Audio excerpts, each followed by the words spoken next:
Je sais que les esprits orientaux ont aussi absorbé cela d'une manière horriblement déformée. Mais là, tout de suite, si vous disiez à votre ami ou votre famille, « je vais à l'ashram pour 3 jours »,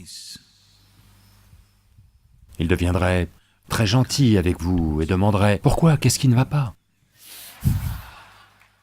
Il y a forcément quelque chose qui ne va pas dans votre vie. Vous allez à l'ashram pour soigner une blessure, pour vous consoler. Il y a forcément quelque chose qui ne va pas dans votre vie, ou vous devez être trop vieux pour la vie. Autrement, pourquoi iriez-vous dans un ashram? Donc cela s'est immiscé dans cette culture aussi. Essentiellement, si vous êtes vivant, seulement par morceaux, ou si vous êtes partiellement en vie, être partiellement en vie est une torture terrible. Beaucoup d'entre vous sont passés par ces cours de sciences, je suis sûr que vous avez ouvert des grenouilles et des cafards, n'est-ce pas? C'étaient de beaux êtres vivants. Mais vous les avez ouverts parce que vous vouliez trouver leur cœur, leur foie et leurs reins.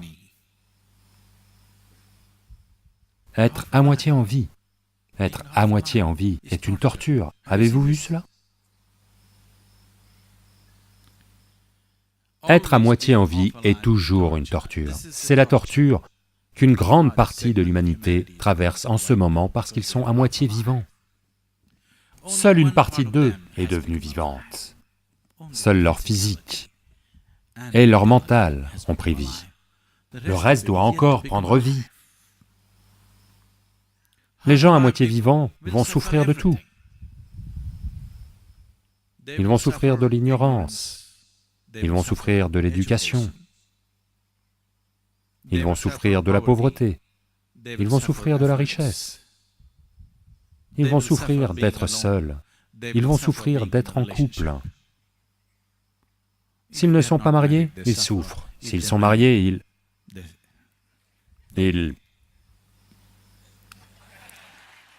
S'ils n'ont pas d'enfants, ils en souffrent. Comme si, les enfants, s'ils sont là, ils peuvent venir vous mordre. Ils le font. Pas d'enfants, de quoi souffrez-vous? Mais ceux-là aussi, ils en souffrent. Montrez-moi juste une chose dont les êtres humains ne souffrent pas en ce moment. Montrez-moi juste un aspect de la vie dont les êtres humains ne souffrent pas en ce moment. Ils souffrent de presque tout et n'importe quoi. Pas seulement la vie, ils souffrent même de la mort, avant qu'elle n'arrive. Regardez, il pense à se construire une pyramide pour lui-même.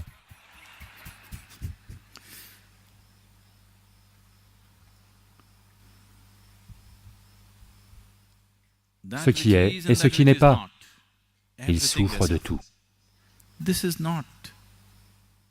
Vous ne souffrez pas de solitude, vous ne souffrez pas de la compagnie, vous ne souffrez pas de l'argent, vous ne souffrez pas de la pauvreté. Ce dont vous souffrez, c'est que vous êtes à moitié en vie. Vous essayez désespérément de vous rendre pleinement vivant par l'argent, par la boisson, par le sexe, en faisant un trek, en venant à l'ashram. De tellement de manières, vous essayez de vous rendre pleinement vivant, ce qui n'est pas encore arrivé pleinement.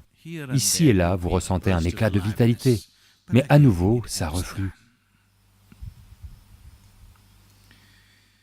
Donc, quand les gens sont en permanence à moitié en vie, le plaisir devient une partie importante de votre vie, une partie très importante de votre vie. Sans lui, vous ne pouvez pas exister.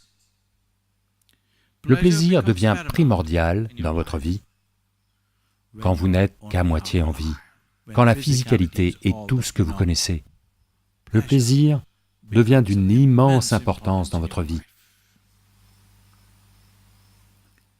Si vous devenez pleinement vivant, vous deviendrez si heureux, joyeux, extatique, sans raison. Bursts of ecstasy within you without any reason. des éclats d'extase en vous sans aucune raison. C'est presque embarrassant. À ce moment-là, la pensée du plaisir s'évapore simplement. Cherchez quelque chose à boire, cherchez une chose agréable, s'évapore simplement de votre mental, parce que vous êtes pleinement en vie.